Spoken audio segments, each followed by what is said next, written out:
أعوذ بالله من الشيطان الرجيم بسم الله الرحمن الرحيم هاستلا فيكتوريا سيمتا قاقايا مeel baa joogtiin waxaan rabaa inaan la wadaago laba kelmadood dhalinyarada jiilka waxaan rabaa inaan wax ku darsado siyaasadda Soomaaliya u jeedinaysa siyaasadda Soomaaliya waxaa la yiri ida katara tabaaqiin qarab al-maraq على تباقين تدي بطان مرخا خلدم waxaa laga hadlayaa meediyada qolo walba ka hadlaysa warka meediyada kuwa kale gargaar kuwa kale goobjoog kuwa kale kan iyo kuwa kale kan but continentka waxa waaye horta nimanka journalistiyaasha ah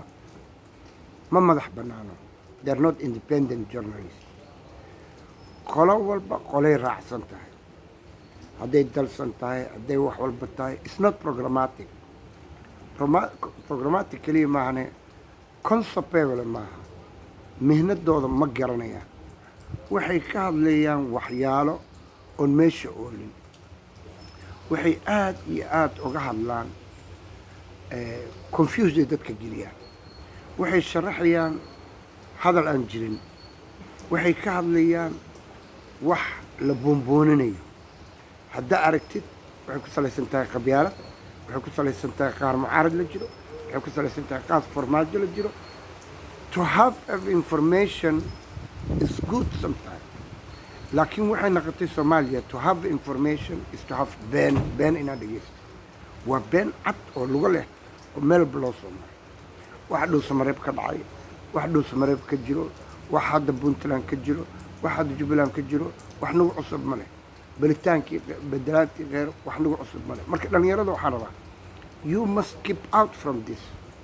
adinku waxaad ku mashquulshaan inaad wax barataan adinku weeyaan mustaqbalka adinku weeyaan hope success future laakiin haddii adinkiba aad confusion tihiin oo aad qabyaalad ku jirtiin oo aad fahmeen wax meelay u socdaan oo aad nin jaceelsi ku jirtiin dee waa la wada dhunsan yahay Soomaaliya ma dhowo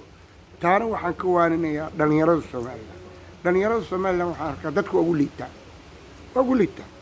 rag iyo dumar buu iscaanaya gar xaji saasaan kana saan waxa la faanaya la buunbuuninaya mid ay yiraahaan mujaahida ugu qoran laakiin waxa la yiraahaa libaan cadaalad al-cadaalad radio sheegta kana sheegta is the most stupid guy aan arkin ninka is completely stupid waxa loo qaato duusa u jecel yahay journalistnimada inuu wax barasho aado he must go and learn He must go and learn and find a profession.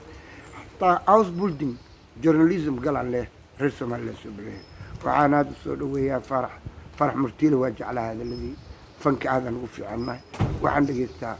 صوران iyo jawaan oo comedy ka hadlin oo ka hadla waxa mujtamaca jira Hargeysa iyo Soomaaliland ka hadla labadan waajac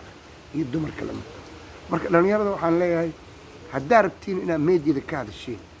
try inaad google gashaan inaad information ka barataan inaad online ku barataan inaad waxyaalo ka hadashaan qabyaalada iska daaya gar xajiisa saana hawla wala saana kana saana nimanka dagaalamaya saana asna waqtiga dagaalku waa dhamaaday meediyada laguma dagaalamo meediyada waxaa waaye codkaaga waa inuu meel gaara laakiin codkaaga hadduu adigana aad jahilnimo ku hadlayso kuwa kaloo jaahil gaaray sense ma yeelanay qiimo ma yeelanay isbedel ma keenaya ani ma dhihin ninka ugu fiicanaan laakiin waxaan at least ninka 2013 ka bilaabay inuu video duubo Facebook geliyo iyadoo qofna sameyn live-na la soo gelin waxna jirin way si fidda aadaan u farax ana hadda ugu dadya waxay taabacay male waa ogolahay but people they listen to me google maanta daqiiqan ku dhifatay waxaa arkaysa 150 qaaqaanyaal oo aniga la codkayga ku jiro aniga waa hasta la victoria samra khashwan salaam ya ma salaam